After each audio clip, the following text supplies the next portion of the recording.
Voilà, notre première image est donc prête. On va maintenant s'occuper de notre deuxième image. Alors mon document Illustrator, j'en ai plus besoin. On ne va pas l'enregistrer. Je reprends mon énoncé. Et on va s'occuper de la poule. Mais qu'est-ce qu'elle est belle cette poule. Donc la poule sera une bichromie. Alors on va ouvrir ce document avec Photoshop. J'ai une poule que j'ai prise sur Internet. Elle est au format JPEG. La voilà. Et on va en faire une bichromie. Alors si je prends dans le menu image le mode colorimétrique, j'ai maintenant une image en RVB. Je vois que la bichromie est en gris. Et pour accéder à la bichromie, je dois d'abord transformer mon image en niveau de gris. Donc je vais supprimer les aspects colorimétriques. Il y a un petit avertissement. Voilà ma poule en niveau de gris. Je reprends le mode et maintenant je peux choisir une bichromie. Alors au départ, vous avez une monochromie. J'ai actuellement une poule qui est composée avec du noir, avec différentes intensités. Ça va de 0 à 255. Vous avez une droite ici sur le côté. Cette droite représente la répartition, ou plutôt le transfert des niveaux d'entrée en niveau d'affichage, en quelque sorte.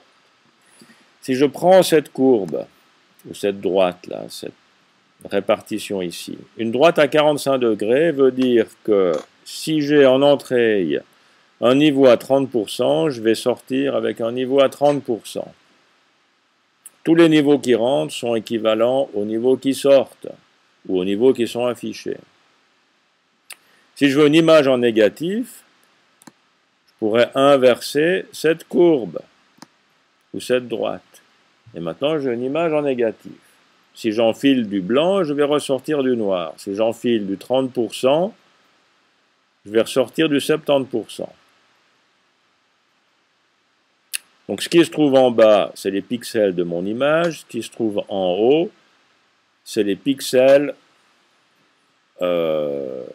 passés à travers la fonction de transfert de cette courbe.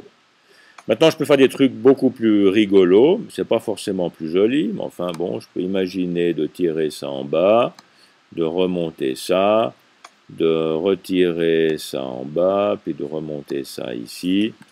Puis vous avez une poule qui devient une mosaïque, là.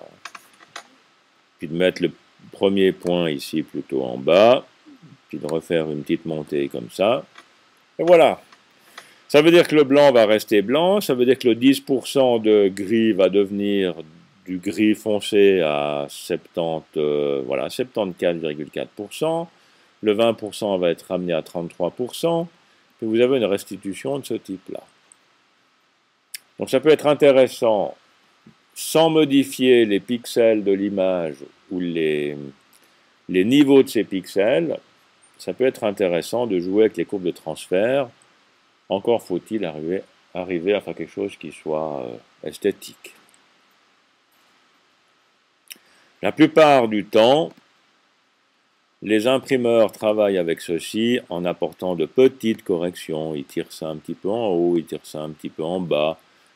Et puis on a une courbe qui est légèrement ondulée, ce qui permet d'augmenter certains contrastes ou d'améliorer un petit peu l'image au niveau de son impression. En principe, c'est les pros qui jouent avec ça. Alors pour mon exemple, je vais enlever ces réglages et je vais laisser une droite à 45 degrés. Donc pour faire la bichromie, je prends dans le menu type, puis je choisis bichromie, puis j'aurai 2 encres d'impression, ou 3 ou 4. Une impression en cyan, magenta, jaune, noir, c'est qu'on appelle une quadrichromie. C'est un petit peu ce principe, sauf que la quadrichromie contient 4 couches, alors que la bichromie, ou la trichromie, la quadrichromie, dans la fonction bichromie, ne contient qu'une couche. C'est une couche de gris. Donc je prends bichromie. Je vous rappelle que l'image que j'ai ici est en niveau de gris, elle n'a que 256 nuances, et par-dessus ces nuances, je vais rajouter des encres d'impression. Dans le petit carré, je choisis l'encre que j'ai besoin, je cherche la Pantone que j'ai besoin, le dernier nuancier que j'ai utilisé contient bien la DS, un chiffre, tiret, un chiffre, espace C. Je tape le numéro 6, et c'est la 6.2 que j'ai besoin. Je valide, je peux répartir de nouveau la Pantone selon une courbe de transfert. Pour l'instant, je vais le laisser comme ça. Et voilà ma poule qui est prête en bichromie. Alors on verra dans la prochaine vidéo comment est-ce qu'on va créer un masque d'écrêtage et comment est-ce qu'on va tourner la poule de façon à pouvoir l'importer ensuite dans InDesign. Je vais m'arrêter là.